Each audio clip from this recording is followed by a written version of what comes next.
真係唔用天才呢兩個字嘅話，都唔知點形容佢啦。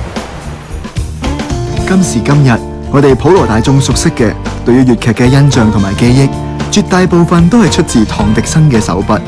佢編寫嘅經典劇目歷久不衰，家傳戶曉，超越咗年月，成為廣東文化嘅獨特遺產。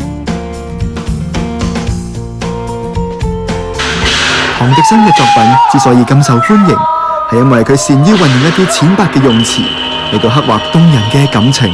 短短一段唱詞，已經好立體咁突出人物以至處境。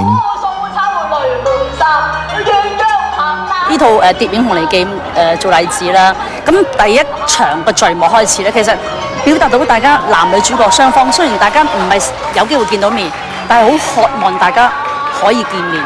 咁喺句我讀句詩出嚟聽聽：花影雜仙窗，夢日花間處，未到山外人，此心已默許。咁我覺得幾句詩可以解釋到成套戲嘅故事。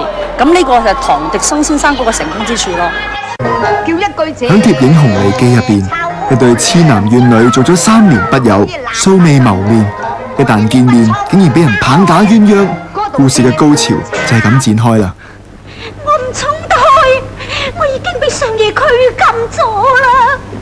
快時有我情話，月似秦流月，相許那也未可任人扮相。唐滌生強調文章有價，文字軟弱細膩，不落俗套之餘，更加善於將現代嘅思維融入傳統。好似跟住呢一段嘅文字，用字精煉，句句鏗鏘有力，將一位文弱書生不向強權屈服，向高官巨賈挑戰嘅高尚情義展現咗出嚟。